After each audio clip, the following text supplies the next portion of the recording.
سلام كم يتنخط أفتواتن كبراتن تخطاتل تددوي تي في نتسعزد لنا لكم حاترتن واناون زيناتات هزنا لكم قريبنا لنا كتكتاتلنا نقدمنا بكندي عرستنة وتاتهم كنفلم بريزيدنت جنرال تادس ورده أبزوبادو تغراي عودة تاكايدوم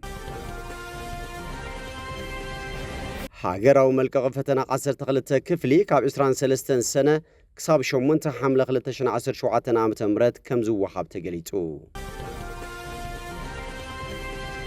أبزوبا سمينا ومعراب تقراي وردات انبلا مسكر كي تخون بزبل نقوال 14 عام تسان كبرنت هنا بمدفار بزسكعكا كونتات ناب قدل بمدرباي زقوتلو كلتو الكسبات بصنوع مأسر تعدم لك كقصعو تفريدوام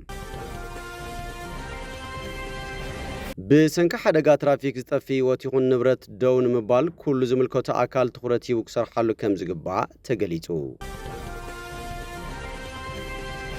بالعلي حدا مليون بروتاي نجاقانو قدات أكال تقادلتي بإلكتريك سرحا موتر سايكلات حاجز تقيرو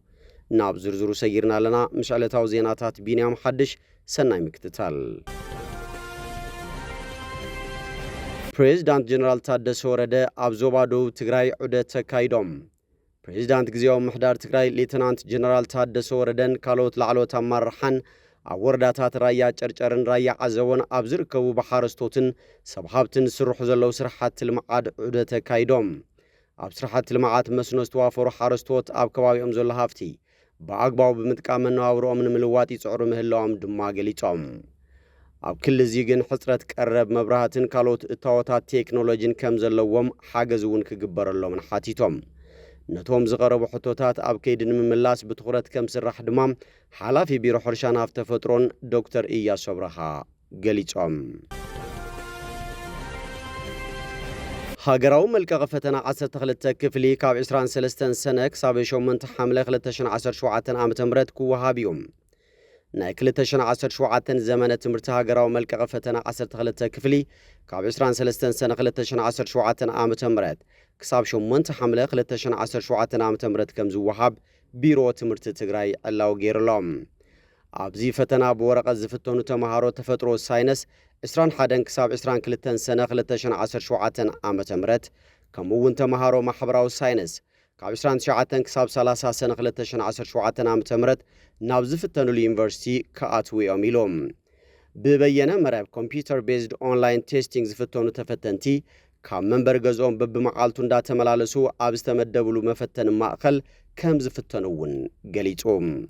زرزر مبرهتات ايجنس مرقاز سريت تمرت تغراي كمون هاگراو آگلگلوت مزنان فتنان تمرتي Educational Assessment and Examination Service بتخططالس لزقربو نختكتاتلون اتبيرو حابيرو لام تمهارو أبزن تريفن زلو 52 معالتات قبو مدلاو كقبرون كل محبرسب تمرتون نزوم تفتنتي مولو دقاف نخقبر اللومن بيرو تمرت تغراي تقوي اللوم أبزوبا سمينا ومعراب تغراي وردات انبلا مسكر كي تخون بزبل نقوال 14 عامت هتسان كبرن تنا بمدفار بزسكعك حكونتات ناب قدل بمدرباي زغوتلو كلتو الكسبات بصنوع مأسر تعد ملك كغصعو تفريدوام ياينشت قبر واحد أما هاز تباهلا ود 35 عامت والكسب نبارنتو أوردات انبلات آبيا لملم كوشت عد إراريوم زي والكسب بعلت 25 مسكرم 2016 عام تمرت ساعات 5 ناي ليتي أو كتمان داباقنا بمشتا مستن اتمحادر عدا ولاد زخونت ويزورو نقست قبر هانس حابيرنا نحدر إلكي آبي خني كابزبل تراك إمن كنن بمبقاس عمان برقزا آب تحت عرات حابيو بمتناع تبدالي تمسدكست آب دحريت الرئيسا كلتا قزي بفاس بموقع فتنا قتلت كم زفت أمام كاب بيت فتح عقاب حق زوبا سمينا ومعراب تغراي زترخب مردات حبر اتول كسب بقبن فتنا قتلت تخصيصو قدايو آب كيدنها اللون بوحاس كوتس مستفقدلن ولاد تبداليت زخونت قوال 14 عامت هتسان هيوان قويتوم آب تزقرب كسي ببيت صفت عقاب حقي زوبا سمينا ومعراب تغراي مسكر كوينا سلستقلتت مسكرنت نخيتب نزا قوال 14 عامت هتسان كونيلون مقتال بمحساب نحلنا زخبد زسكحك قبن فتيميوم تول كسبنتا تحت عدمه هتان كاب اندا ان حقوا ويزرو زمام تكاي تسفاي تصوعو ንዓናይ ናብ ዓውዲ ኢሉ ኣታሊሉ ናብ ቁሸት ዓዲ እራር ዓዲ ሰዱ ናብ ዝተባሃለ ጸድፊ ብምውሳድ ፈለማ ክሳዳ ዓጺዩ ናብ መሬት ኣውዲቑዋ ቀጺሉ ምስኡ ዝነበረ ተሓባባሪኡ መዐሾ ሰሎሞን ደስታ ዝተባሃለ ውልቀ ሰብ ነዛ ኣብ መሬት ዝወደቐት ሰገን ኣፋ ዓቢሱ ጾታዊ ርክብ ብምፍጻም ኣገዲዱ ክብረ ንጽህና ደፊርዋ በዚ ግን ያብቃዕን ዝፈጸሞ ገበን ኣገዲድካ ምድፋር ከይቃልዓን ዋላ ሓደ ኣስር ከይርከብን ብምሕሳብ ጭካነ ብዝተመልኦ ኣገባብ ክልቴን ኣዒንታ ብኻራት ጠቢሑ ኣውፂወን ድሕርዚ ክልቲኦም ውልቀ ሰባት ነታ ሰገን ተሸኪሞም ናብ ገደል ብምውርዋር ህይወታ ክሓልፍ ገይሮሞም ቤት ጽሕፈት ዓቃብ ሕጊ ዞባ ሰሜናዊ ምዕራብ ትግራይ ከም ዝሓበሮ እውን እታ መዋቲት ሰገን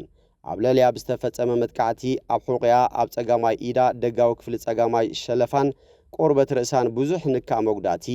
ኣብ ዓጽሚ ሽክና ርእሳ ብዙሕ ስምብራት ምስንጣቕ ማህፀን ከምኡውን ክልቲኡ ዒንታ ተቖሪጹ ምውፁ ብመረዳእቲ ሕክምና ተረጋጊጹ እዩ ቤት ጽሕፈት ዓቃብ ሕጊ ዞባ ሰሜናዊ ምዕራብ ትግራይ ብገበን ሕጊ ዓንቀጽ 539 እዝባር 1 ሐ ጠቒሱ ኣብ ልዕሊ ክልቲኦም ተኸሰስቲ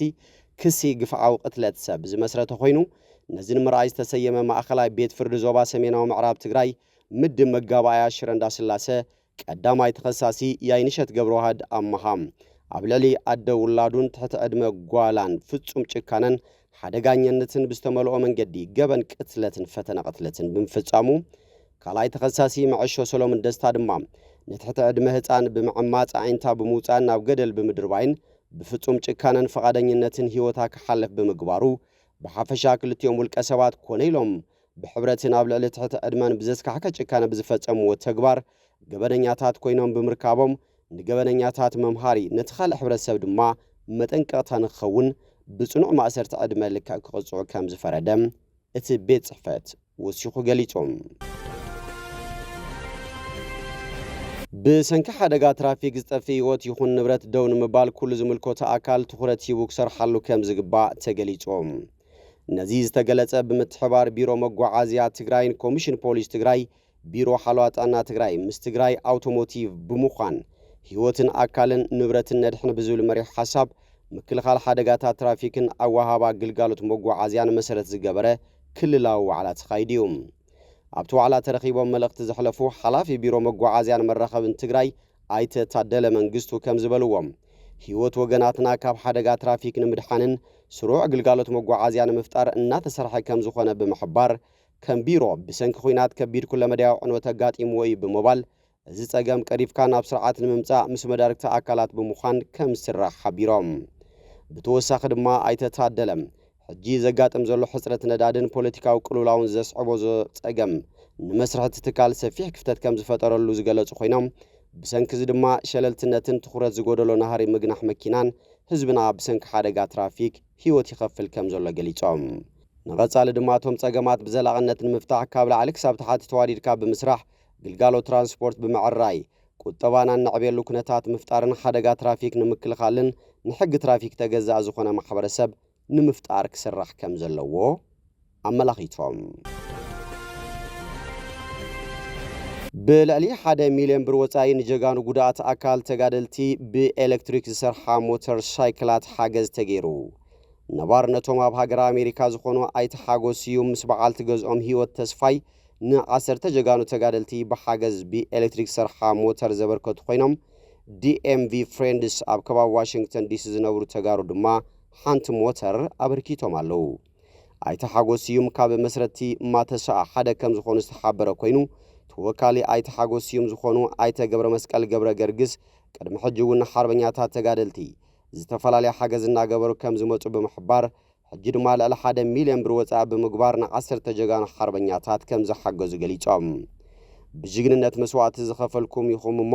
ሕጂ እውን ተማሂርኩም ሰሪሕኩም ህይወትኩምን ዓድኹምን ክትረብሑ ተስፋ ንገብር ኢሎም ሓላፊ ማእኸል ሕዌትን ሕክምናን ሓርበኛታት ትግራይ ፍሉይ ክንክንን ክትትልን ኣይተ ረኣያ ታደሰ ብወገኖም ንሓገዝቲ ኣካላት ብምስጋን ሓርበኛታትና እግሪ ክተኽሉ ኩሉ ትግራዋይ ክትሓጋገዝን ዝግበሩ ሓገዛት ንጀጋኑ ሓርበኛታትና ተጠናኺሮም ክቕጽሉ እውን ጻውዒት ኣቕሪቦም ሓገዝ ተገበረሎም ጀጋኑ ሓርበኛታት እውን ንዝተገበረሎም ሓገዝ ብምስጋን ካልኦት ብጾትና ዘይበጽሖም ክበጽሖም ክግበር ከም ዝግባእ እውን ኣመላኺቶም ብፍላይ ድማ ሓደ ኢድ ንዘለዎም ሓርበኛታት ተጋደልቲ